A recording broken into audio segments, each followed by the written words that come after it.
Hey, this is Keith Mukai. I'm the creator of EssayTagger.com, and I'm super excited to show you this sneak preview of how we are dealing with Common Core and integrating it into the heart of what we do at EssayTagger.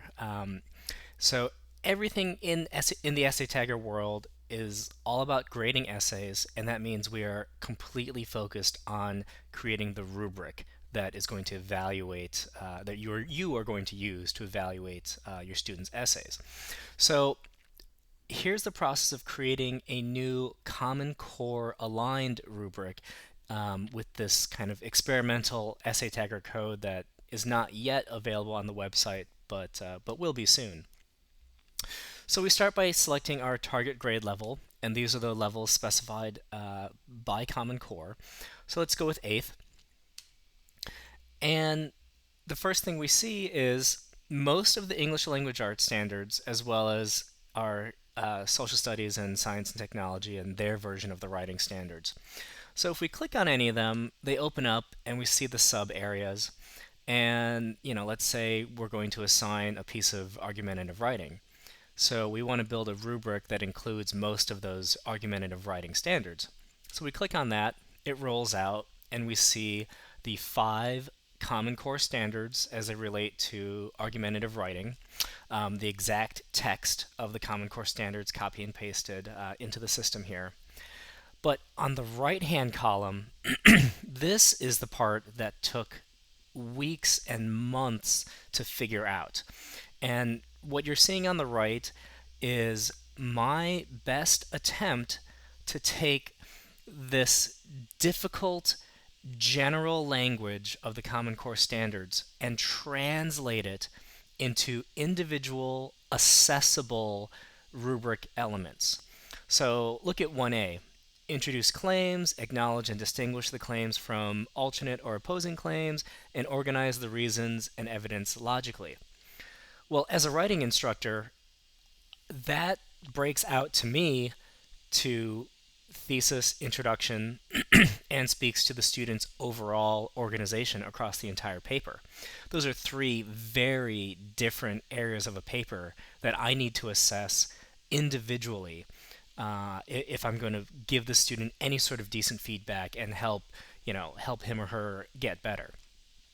So I can't work with the standard as it's written, but I can work with these breakdowns and say, yes, add these to my rubric. These are the things I want to look at as I'm grading papers. And, let's say, oh, for this one, we're not going to worry about formal style. Of course, we want a conclusion. But we don't have to stop there. Let's say we're working off of a piece of text.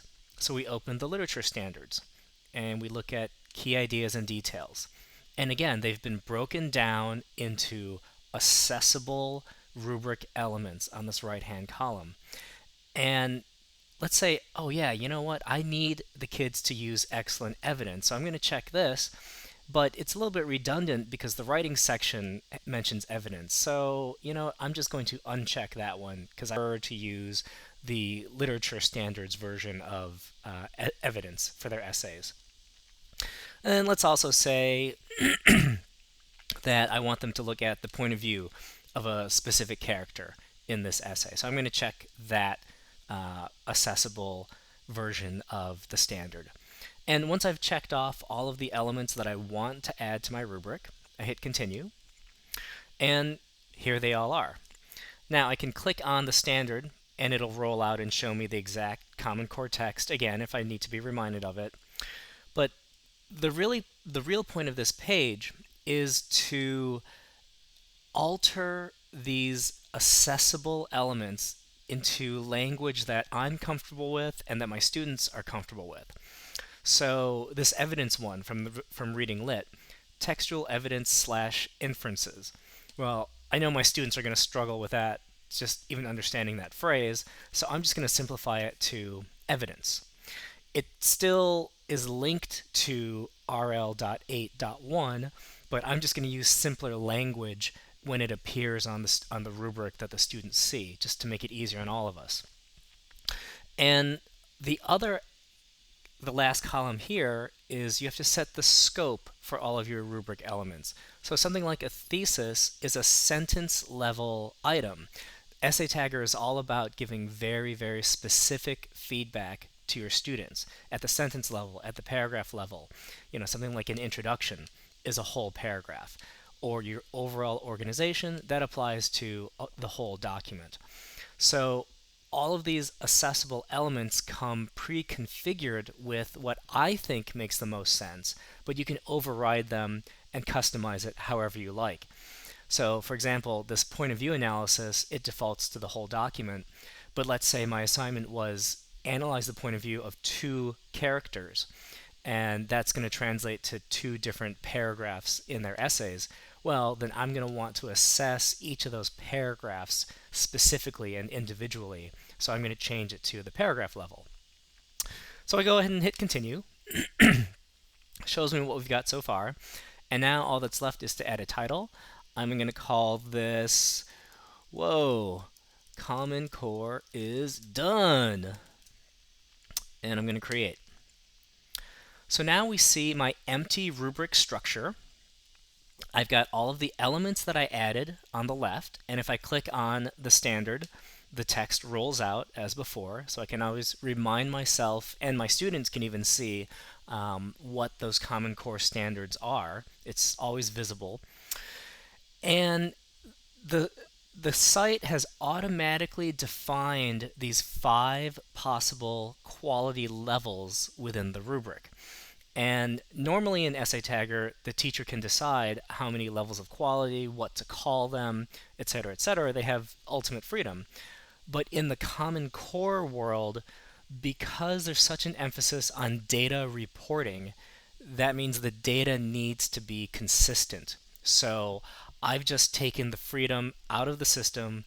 Every Common Core rubric is stuck with getting 5 quality levels, and they are below grade, beginning, emerging, proficient, and above grade. With that standardized, now no matter who creates the Common Core rubric, I can always calculate the resulting data the same way because everybody's using the same 5 quality levels. So when you grade all of your class papers on thesis, and you'll see, what percentage of your students fall in each of these boxes, I can then generate a score for your class for W.8.1a, and then you can use one of your team members' rubrics for the next assignment.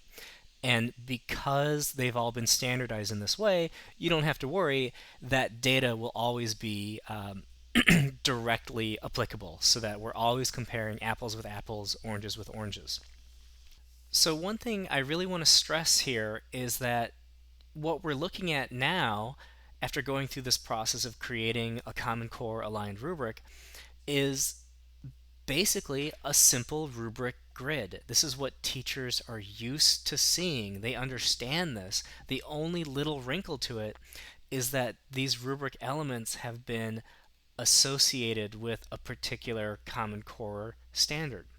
But from this point forward, for this particular assignment at least, the teacher doesn't have to even think about Common Core alignment.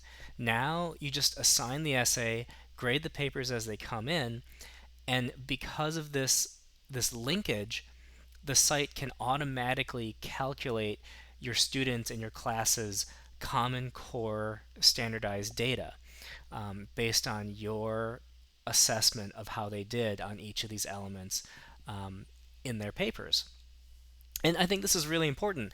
I think we all know that there's an incredible amount of confusion and even fear about Common Core. Teachers are struggling to understand, what is it? What does it mean? How am I supposed to use it? What do I have to do? And I think this sort of approach is just beautiful because it meets teachers where they're at. We always say we have to do that with students. Well, I think it's reasonable to take a similar approach with teachers. So we guide them through the process of creating this Common Core aligned rubric, and now that they've created the rubric, life is good. They don't have to worry about it anymore.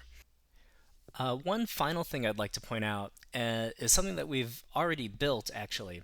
So if I look at my rubrics, I can share any of my rubrics with anybody. You get this public link, which means anybody with this link can view your rubric. They don't have to be EssayTagger members, they don't need a login. They just click on the link and they can see the rubric that you've created. Now, if you are an EssayTagger user, you can use this code and import the rubric directly into your account so you can use it for your assignments. But that's just kind of a nice bonus. But I think the ability to share rubrics like this, create printable versions, post it to Twitter and LinkedIn and Facebook and Blogger and WordPress and anywhere else you want, I think this is just a great way to raise the level of collaboration. Now, this view hasn't been updated yet. It doesn't yet support the Common Core mappings to the specific standards, but it will very soon. And I think this is just going to be a great way to continue the conversation, to get the conversation moving between teachers, within teacher teams, within districts, across the country, saying, hey, look, here's our sophomore or junior Huck Finn essay, and here's the Common Core aligned rubric that we've created that we're using. And anybody can view this, and again, once these grid cells get populated with feedback comments, this will look more and more like a normal rubric. Um, but this was just something that was very important to me, that everything in the system here is shareable, whether you're an EssayTagger user or not. Um, so anyway, I'm very, very excited about this Common Core integration. It's been months and months and months in the works. And I'm just dying to hear what teachers have to say about it, what the SLA group has to say about it that has this massive initiative related to Common Core. I'm dying to hear your feedback, comments, criticisms, questions, suggestions, whatever you've got. Hit me up with it. You just go to essaytagger.com. There's this questions and comments button at the top of every single page. You click it. That's me. Send me an email, hit submit, and I'll be the one responding to you. So anyway, thank you for your time. And like I said, this was just a sneak preview, but this functionality will be up on the site very soon.